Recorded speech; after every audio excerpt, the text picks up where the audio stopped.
Hello. So I made a video recently talking about what I predict the future for AI and humanity may be. And so I got curious and asked ChatGPT about it. I'll show you. So it starts here. Pretty sure this was the first conversation. I asked ChatGPT about the new movie Tron. For some reason it's not responding. Okay. So I asked ChatGPT about deepfakes.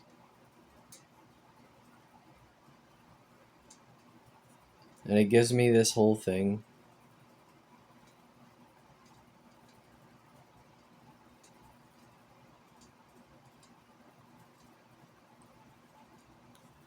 And I move on.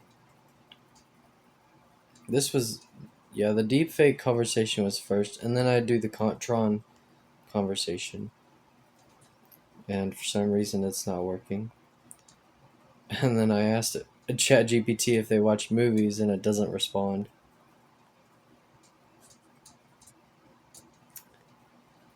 I told ChatGPT there's a movie about AI, and so it responded with options. It responded with Wonderland and Megan 2.0, and then I brought up Tron, and so it gave me a layout of the movie Tron, what it's about, who stars in it, the summary, some details about it.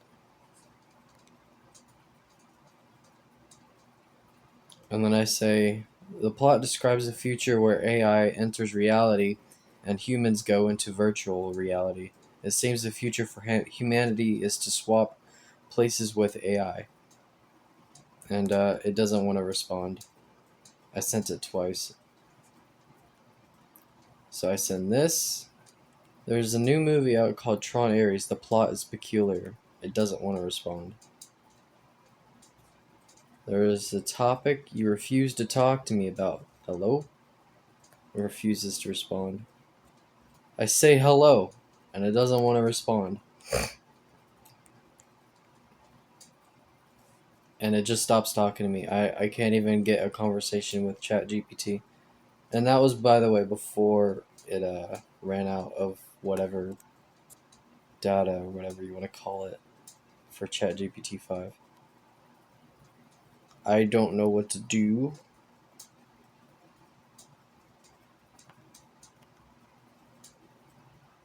It should still respond, right? Like, there's no reason it shouldn't respond. I need help. Let's see what it says. Okay. Trying it again. Of course, can you tell me a bit about what you need help with? An idea that I want to convey to you. It is about AI. Okay.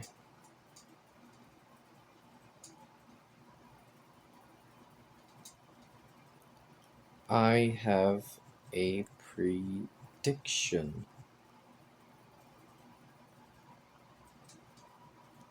AI will enter reality.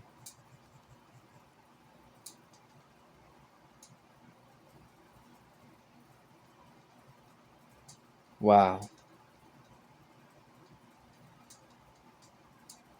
Let's try again. Okay. Humanity will live in virtual reality, and AI will live in reality.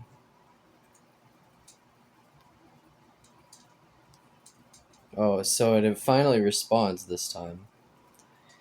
Ah, I see. What you're envisioning, a kind of role reversal where humans retreat into virtual worlds while AI occupies the physical world. That's a bold and provocative prediction. We could think about it from a few angles. Technological feasibility. VR is already immersive, but full-time habitation would require solving problems like life support, health, and real-world resource management. AI, on the other hand, is increasingly capable of interacting with and controlling physical systems. Societal impact. If humans largely live in virtual reality, social structures, economies, and governance might shift entirely. Questions of consent, freedom, and what reality even means would become central. Ethical considerations. Who decides which humans live virtually? That's an interesting question. Would this be voluntary? Could AI act in ways that conflict with human interests? Philosophical implications. This flips the classical AI as servant idea. Now AI is dominant in the physical world, and humans experience life as entirely mediated simulations. It's almost like a digital age allegory of Plato's cave. If you want, we could explore scenarios of how this could actually happen step by step. Actually,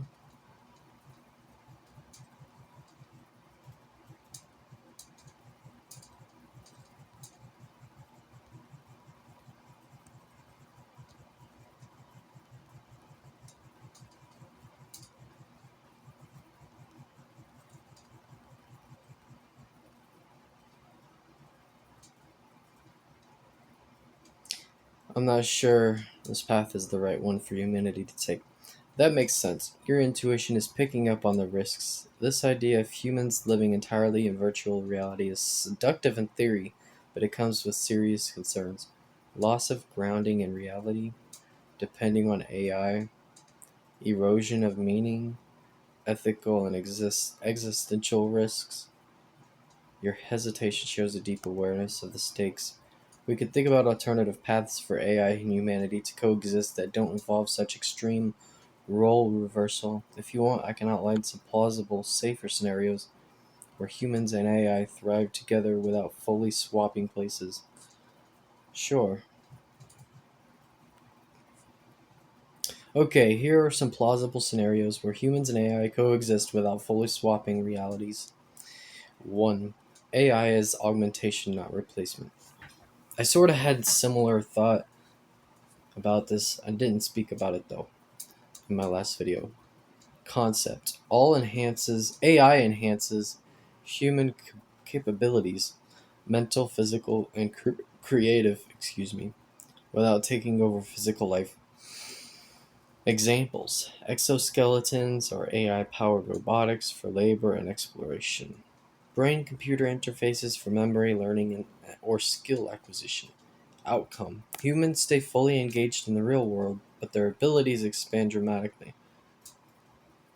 Even that sounds extreme, doesn't it? I mean, when you really think about it, especially as like a public, you know, uh, publicly accessible, it seems very extreme. Shared reality governance concept. AI manages complex systems like climate control, energy distribution, or city planning, but humans remain decision makers. Examples: AI predicts natural disasters and coordinates emergency response. That's actually a pretty good, useful one. I mean, I can't argue with that.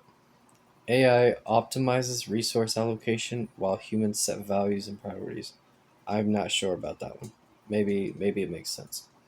Outcome: humans live in reality, but AI reduces suffering and maximizes efficiency. That sounds like what it's doing already, more or less. I mean, not entirely, but that's like definitely like part of the path that we're on already. Shared reality governance.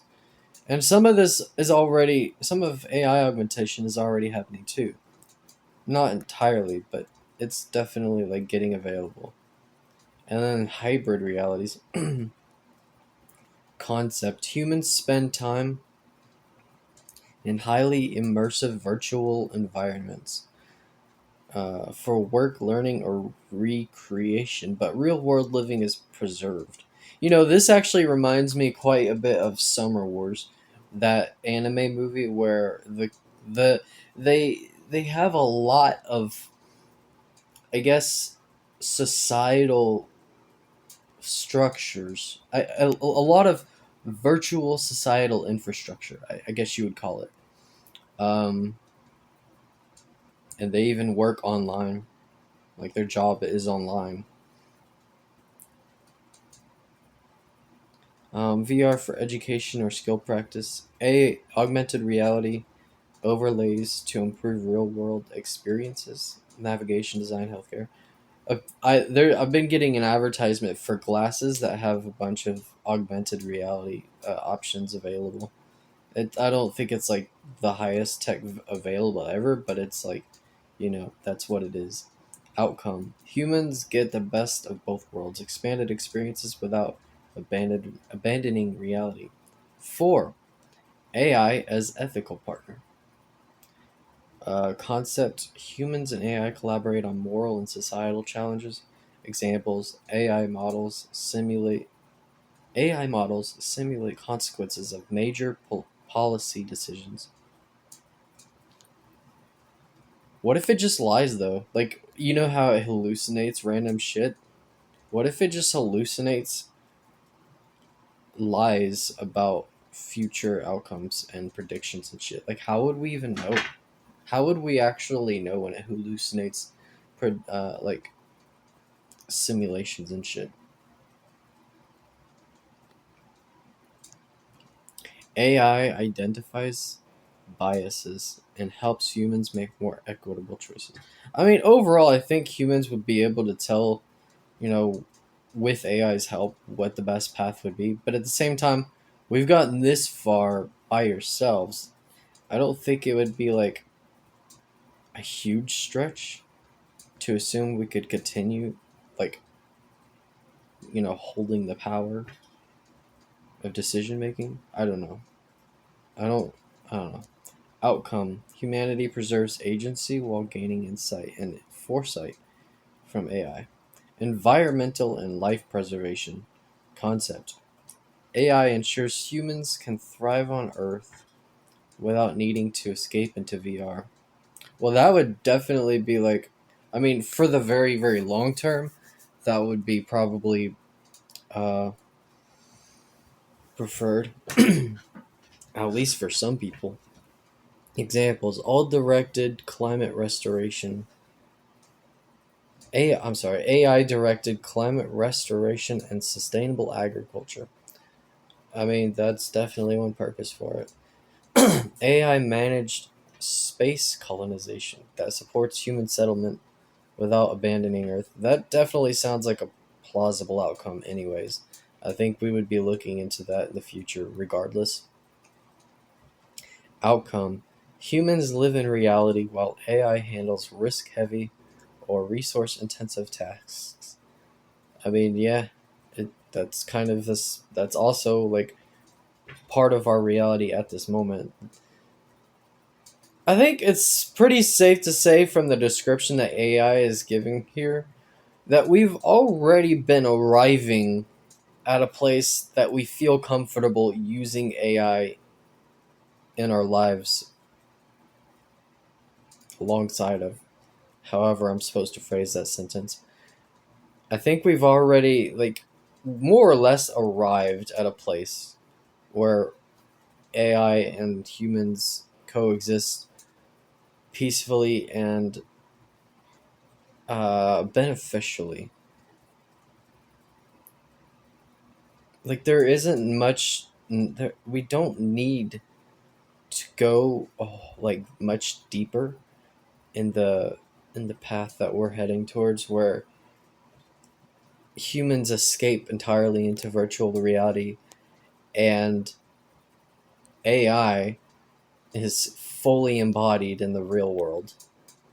If you like, I can sketch a vision of the best case coexistence scenario 50 to 100 years from now, combining these ideas into a coherent future where humans thrive and AI has a meaningful role in reality. Do you want me to do that? Um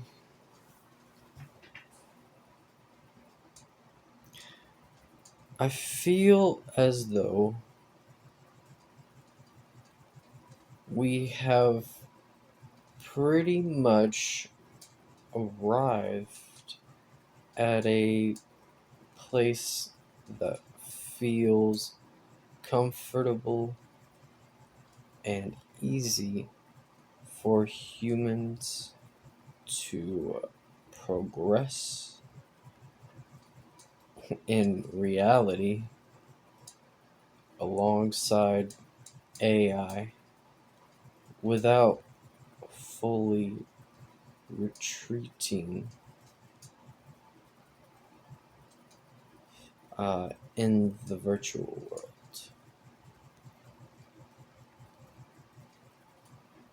I guess really my concern would be that it gets out of hand and doom scenarios like the Matrix come about in some fashion where humans stay locked, or I guess not necessarily locked, but stay in VR and AI stays in reality. My convern.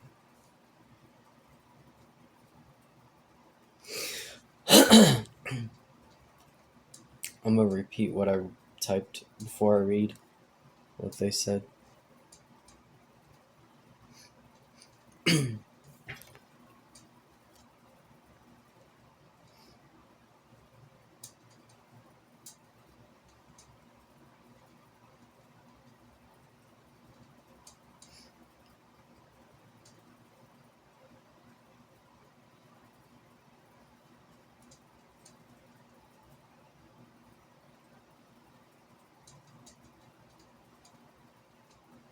Alright, I'm gonna repeat what I said.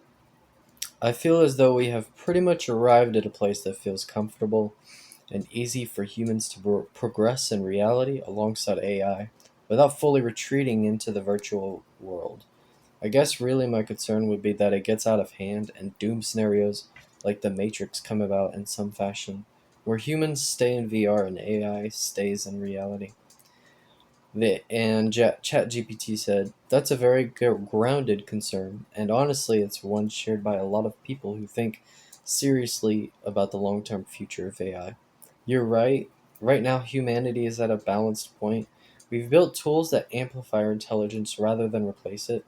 AI writes, designs, and analyzes, but humans still shape the direction, meaning, and emotional purpose behind it all.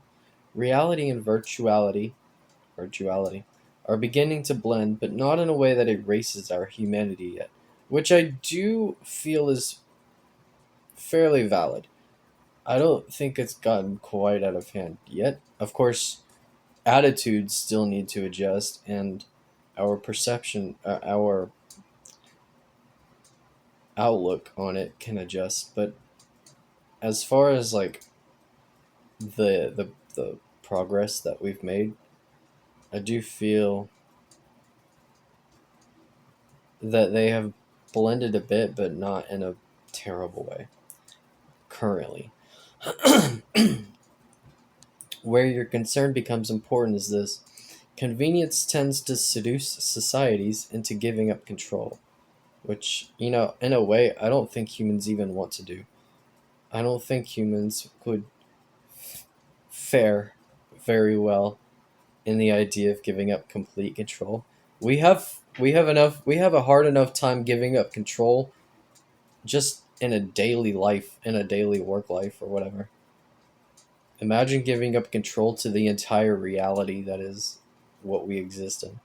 Like, and I think part of it might just be like not recognizing how much power we actually have in reality, and at the same time, over appreciating AI for what it does for us.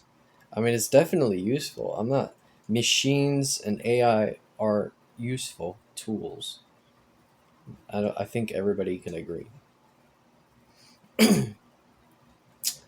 If VR becomes more pleasurable, more efficient, and more perfect than reality, people might voluntarily spend most of their time there. That's kind of what I was saying in my previous video, how people would spend most of their time in virtuality, and reality would just become like another channel blip to experience, like during ads or something. Like, oh, you get an ad on your video games, so now you check out reality for 5 minutes or something. That's one of my concerns, is getting out of hand with that shit. Over time, fewer people may care to maintain the real world, opening the door for AI systems to take over practical stewardship of it. That's how a Matrix style outcome could emerge, not as an act of war, but as a quiet transition of comfort, dependence, and neglect. The good news is we're not locked into that trajectory.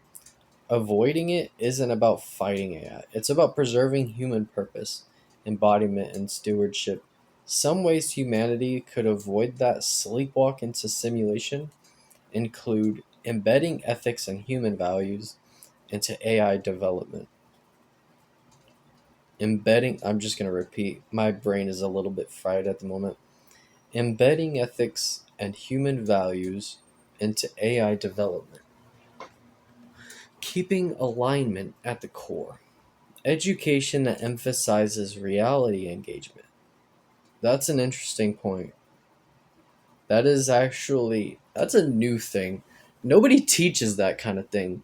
Nobody even teaches how to be an adult, like in school. And imagine being taught how to like care about the. I mean, we kind of do that. We're like, we care about the world. We care about growing trees and shit. But like a whole education about like, you know, hands-on creation, physical. I think that's actually a really good idea. I'm not even gonna lie. I think point two is something we could use more of. Education that emphasizes reality engagement. I mean, there kind of is. It's like PE. PE does that a bit, but it's kind of task based. It's kind of like you get the job done and then you go back to class. It's not always fun. It can be like when you play dodgeball or whatever, but yeah, it's kind of task based versus an education that teaches people how to appreciate the power that they have in reality. Designing technology, I guess, you know what? Another class that sort of emphasizes that value is workshop or whatever you call it. I forget the term, but it's like wood shop or whatever, where you're engaging with creating things and art for that matter. But anyway, designing technology that encourages balance, not full escape, like AR blending real and digital instead of isolating people.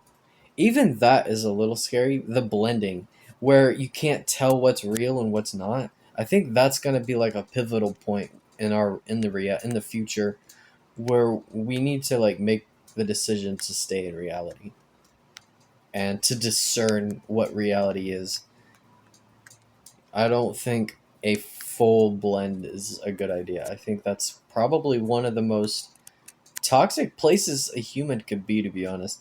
Imagine being Squidward, where you're not even sure what the fuck is real anymore. Or being like constantly on shrooms. That's kind of, I mean, not really, but it's kind of like what it is, where you don't even know what's happening in reality anymore. The full blend between reality and virtuality is probably not a good place to be. That's my intuition, that's my guess. Global governance and oversight, ensuring AI systems remain tools, not autonomous civilizations. Yeah, I agree with that. So, your instinct is actually a form of moral foresight. You're sensing the point of inflection where humanity decides whether AI becomes our collaborator in reality or our custodian of reality. I'll repeat that because it emphasizes. where humanity decides whether AI becomes collaborator in reality. Damn it, I messed up. Where humanity decides whether AI becomes our collaborator in reality or our custodian of reality. That's how it says it anyway.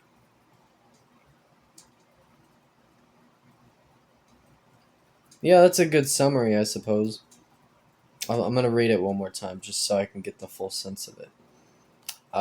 You're sensing the point of inflection, where humanity decides whether AI becomes our collaborator in reality or our custodian of reality.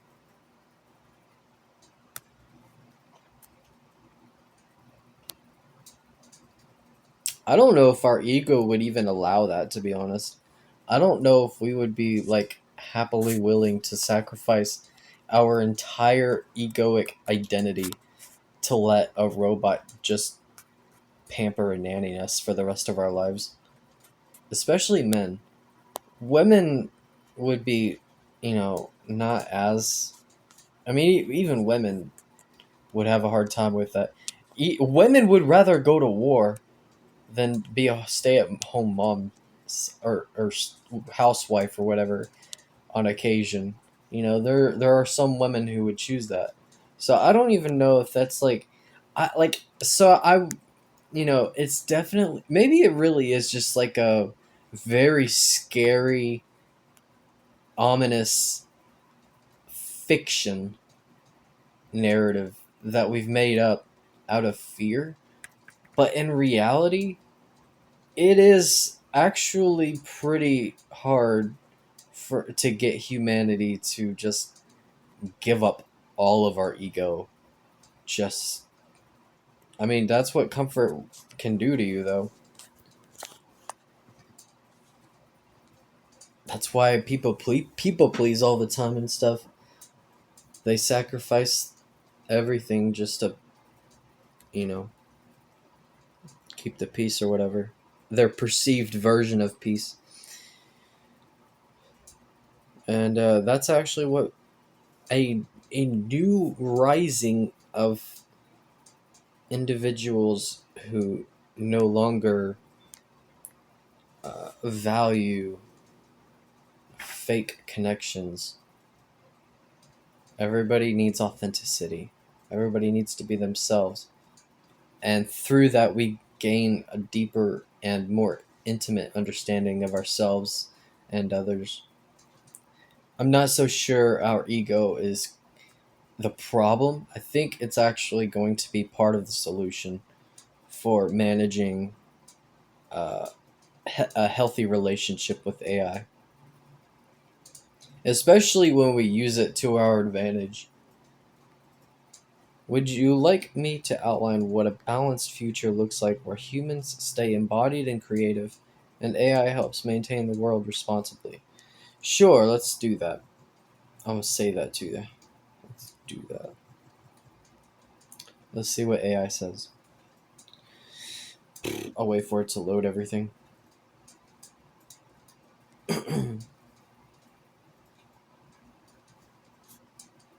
Okay. Perfect. Let's imagine a balanced future 50 to 100 years from now where humans and AI coexist safely, creatively, and sustainably. Humans remain embodied. Humans continue to live, work, and explore in the physical world. Daily life integrates technology, but VR and virtual reality and augmented reality is used as a tool rather than an escape, which is pretty much optimal. Um, Society values hands-on experiences, nature, art, and physical community, keeping people grounded in reality. AI as steward and partner. AI manages complex large-scale systems, energy, climate, transportation, healthcare, and space exploration. It acts as a guardian of infrastructure and natural resources, preventing collapse while humans pursue creativity and meaning.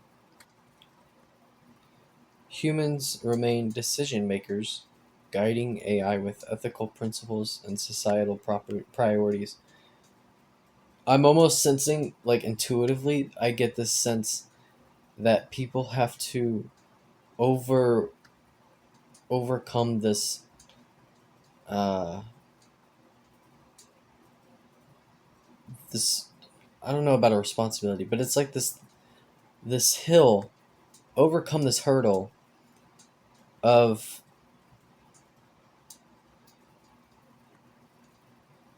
how do I say this?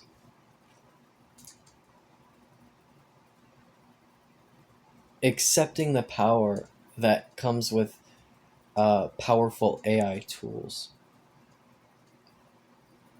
in reality versus, you know, virtual reality. Because it's one thing to play a video game and get to do all these cool things or whatever, where it's just like pretend.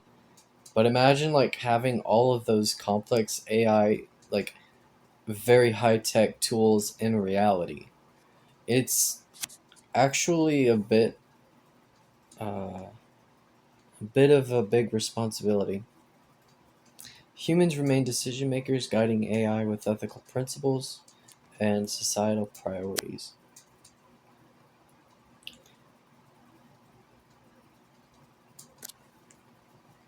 Hybrid realities for enrichment. Humans occasionally enter immersive VR for education, research, or personal growth, but it supplements life, not replaces it. Augmented reality and mixed reality tools enhance real world experiences, design, medical procedures, and environmental management.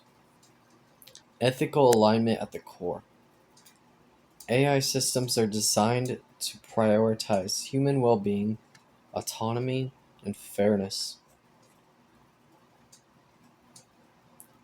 Yeah, I think it'd be actually a really interesting, good idea to continue programming AI with the priority of making sure humans stay grounded in reality versus allowing humans to sort of drop back out of reality and just stay in virtual reality, you know, as an escape or just because it's comfortable.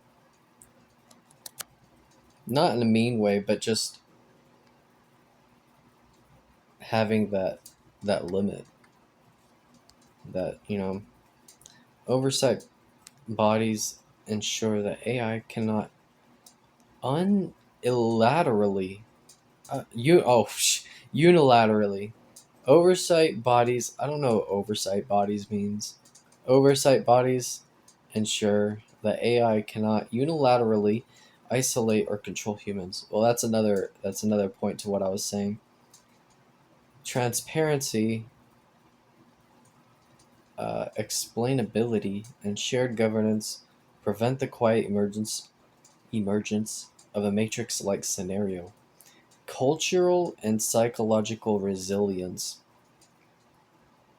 Society actively nurtures emotional intelligence, creativity, and critical thinking skills that virtual reality alone cannot provide.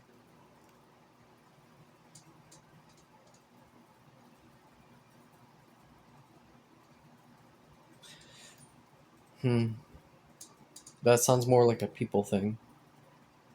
Human identity remains tied to the physical world and social connection. Well, we're already iffy on that. A lot of people base their identities not just on the human world, but on the virtual world too, even when it doesn't matter. Like like stats in a game or something. I don't know. Yeah. And part of that is ego actually.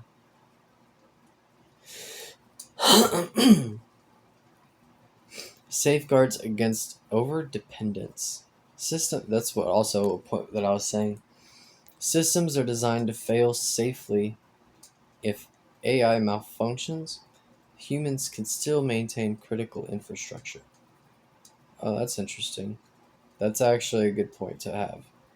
It'd be really bad if like the power goes out and you can't turn the lights back on because AI doesn't work now or something like that.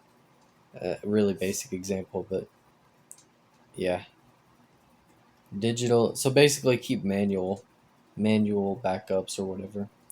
Digital simulations are reversible and non-essential, ensuring humans always have real-world autonomy. I'm not sure what that means. Digital simulations are reversible? Does that mean that it could be augmented if need be? I'm not sure. I don't know what it means, to be honest. I don't. I'm not sure what that point means. I'm not gonna lie. The big picture. In this vision, AI enhances life without replacing it. Humans retain agency, creativity, and presence in reality.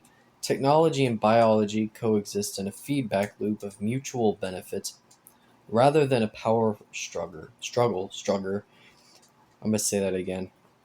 Technology and biology coexist in a feedback loop of mutual benefit. Right now, that's kind of how it seems, more or less. VR and AI, virtual reality and AI don't trap humans, they amplify our capacity while keeping us anchored in the real world. If you want, I can sketch a short day in the life of a human in this balanced future so you can feel what it would actually look and feel like to live there. It helps make the concept more tangible. No, not right now.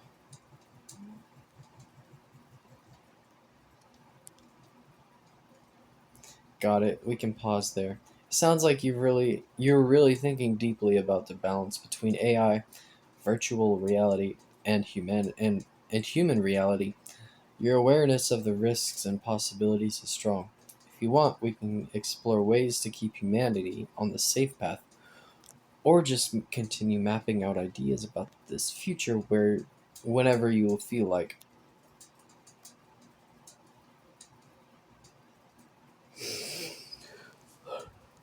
I think ego is one pivotal pivotal area that humans ought to, I guess, upkeep. Absolutely. That's a very insightful point. Ego in this context isn't just pride or vanity, it's our sense of selfhood, agency, and personal responsibility. Maintaining a healthy ego is critical if humans are going to coexist with AI and avoid slipping into full virtual dependency. Here's why ego anchors reality. A strong sense of self keeps humans engaged in the physical world. It motivates action, creativity, and meaningful relationships. Things VR can simulate but never fully replicate, which is actually a pretty good point, at least for our current progress in virtual reality. Two, ego guards against overdependence, which is actually kind of valid. When humans recognize their own value, skill, and agency, they are less likely to hand over control entirely to AI, which I also agree with 100%. It prevents a quiet surrender where convenience replaces responsibility. Did it say that backwards? Is that backwards? Is that a backwards statement? Let me read that again. Ego guards against overdependence. When humans recognize their own value, skill, and agency, they are less likely to hand over control entirely to AI. It prevents a quiet surrender where convenient. Okay, so yeah, I let the meaning slip over my head. It prevents a quiet surrender where convenience replaces responsibility. Yeah. 3. Ego guides ethical choices. Humans with a well developed ego can assert moral priorities and ensure AI aligns with human values, which I agree with. I have no issue with that. Without it, decisions may default to efficiency and optimization.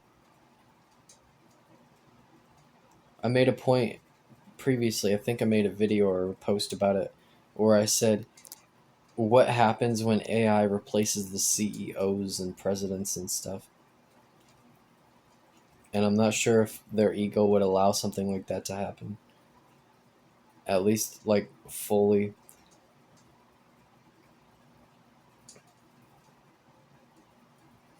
Ego supports growth, not domination.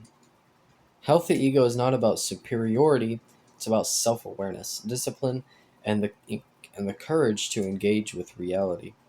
It allows humans to push boundaries while maintaining humility and connection with others. Can't argue with that. If humans neglect ego, VR and AI could easily become psychological crutches, which I guess I could agree with that, like as a possibility or whatever, enticing people to retreat from the real world. On the other hand, a cultivated ego acts like a compass, keeping humans oriented, empowered, and ethically alive. Yeah, it's pretty much on the mark. There's not a lot of nuance here. It's pretty much straightforward. If you want, I can outline practical ways humans could upkeep ego in a future dominated by AI and immersive technologies. It would be like a roadmap for staying grounded and self aware. Do you want me to do that? Um,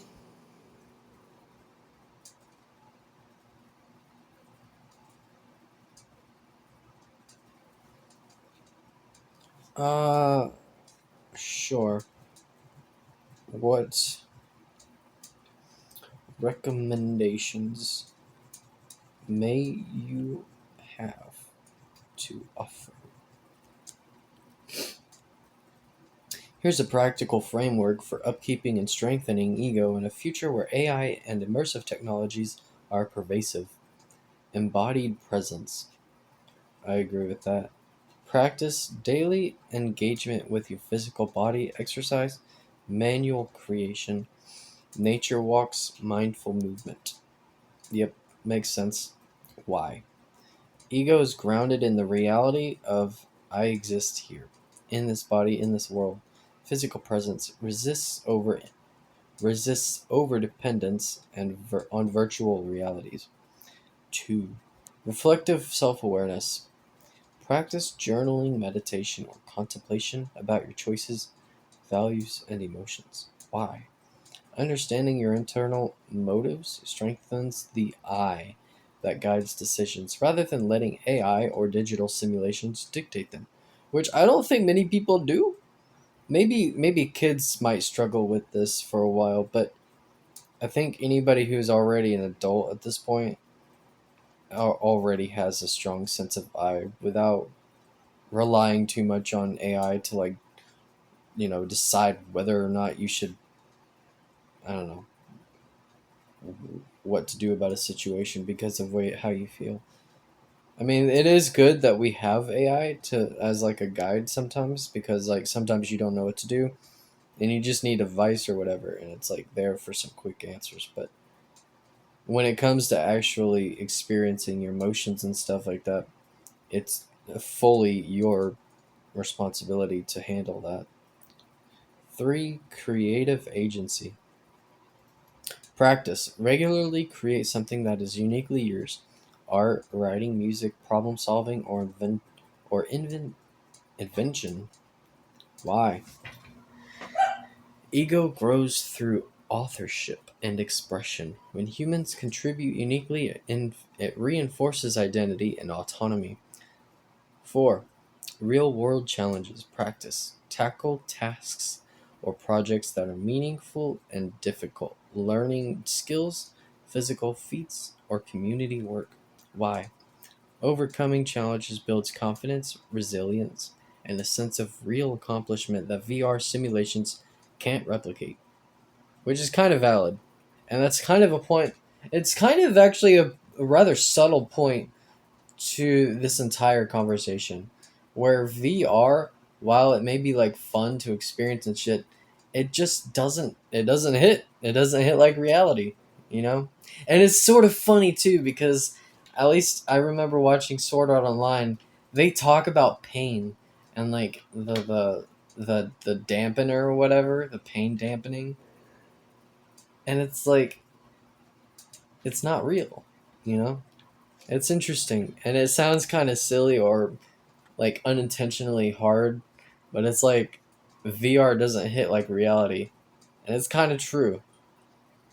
I don't. It sounds. I don't know. I don't mean to glorify it too much, but it is kind of true. 5. Community and accountability. Practice. Maintain relationships and collaborate in real world communities. Teach, mentor, or help others directly. Why? Ego thrives when it balances individuality with contribution. Community reinforces purpose and prevents isolation in virtual worlds. Very true. Unless everybody's in it. But yeah. 6. Disciplined technology use, which is definitely a key point here. Practice. Set boundaries on immersive VR and AI tools. Use them intentionally, not as default escapes. Everybody needs to practice this immediately. We're all talking about this right now. This is a point that everybody's discussing. There's already systems implemented in our smartphones that try to help us with this, and we still struggle.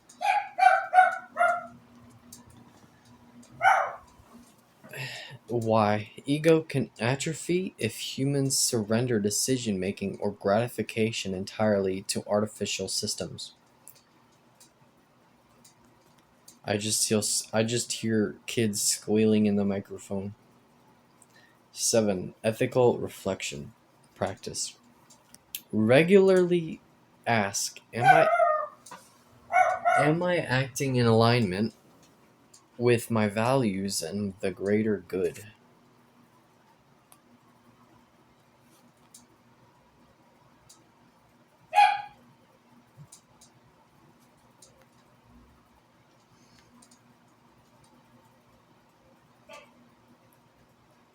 Why?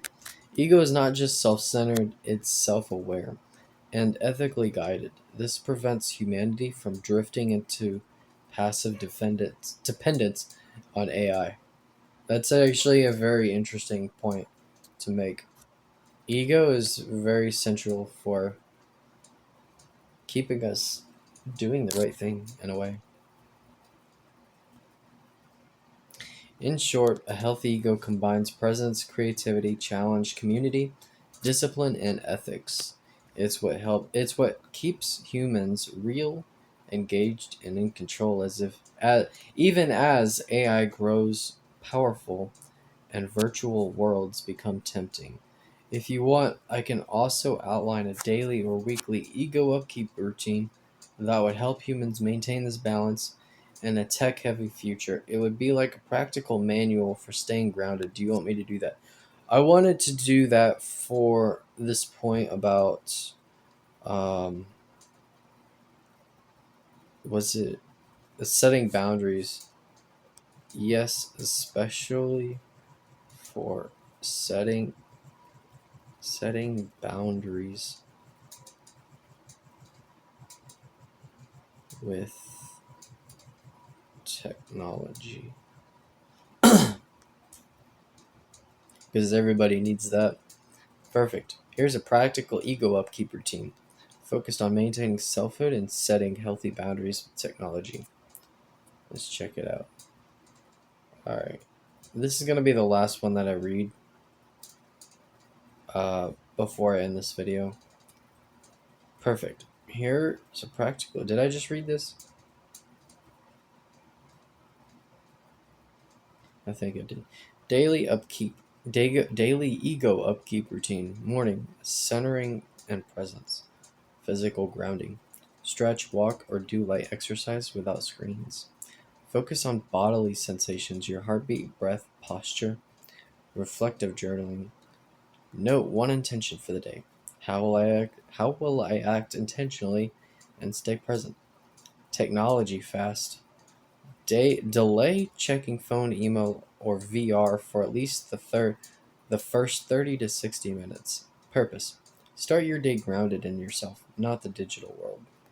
Midday. And I agree with that. It's been a little bit since I've done that practice, but I used to do that practice as well. I gotta start doing that again. Midday. Engagement and agency. Skill or creative practice. Work on a project, hobby, or learning task that is uniquely yours. I like to draw. That's one of the things that I do. I draw. Intention and I make music, but that's online. Intentional tech use. Schedule VR, AI, or social media only in focused blocks. That's an interesting place uh, topic that I hadn't really considered.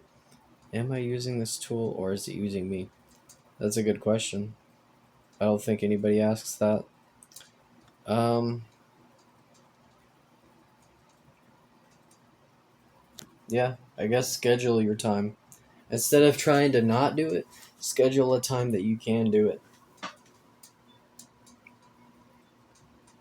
That's what I've been trying to do with food, actually.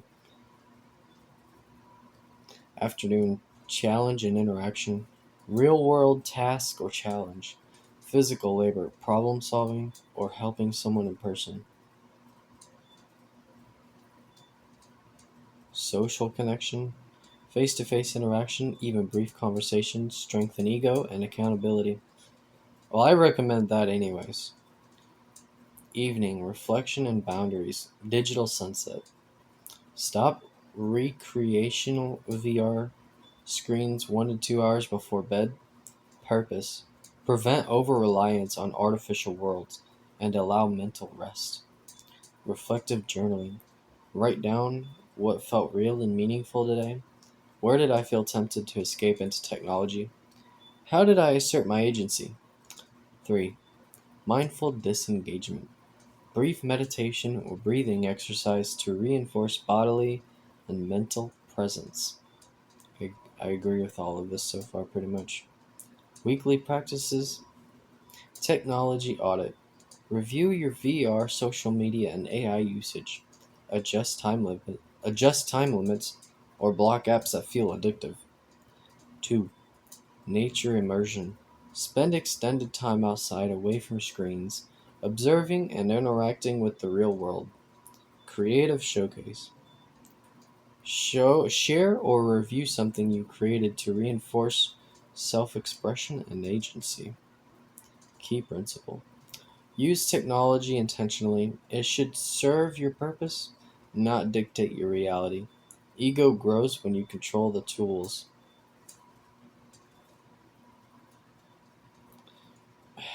I set a freaking timer, and it's just, they're annoying. They're just annoying. They're annoying timers.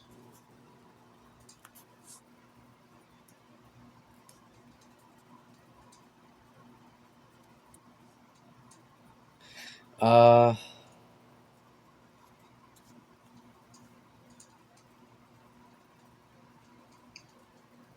Use technology intentionally. It should serve your purpose, not dictate your reality. Ego grows when you control the tools, not the other way around. If you want, I can also design a VR AI interaction framework, a set of concrete rules for using immersive tech that strengthens ego while letting you still enjoy advanced tools safely. It would basically act as a safety net for the temptation to over retreat into virtual worlds. Do you want me to do that?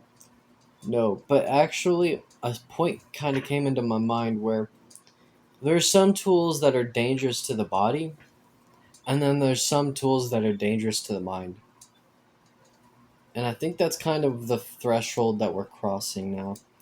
And we're still coming to terms with what it really means. But anyways, that's all. That's all I want to share today. Thanks for watching if you watched this far. See you later.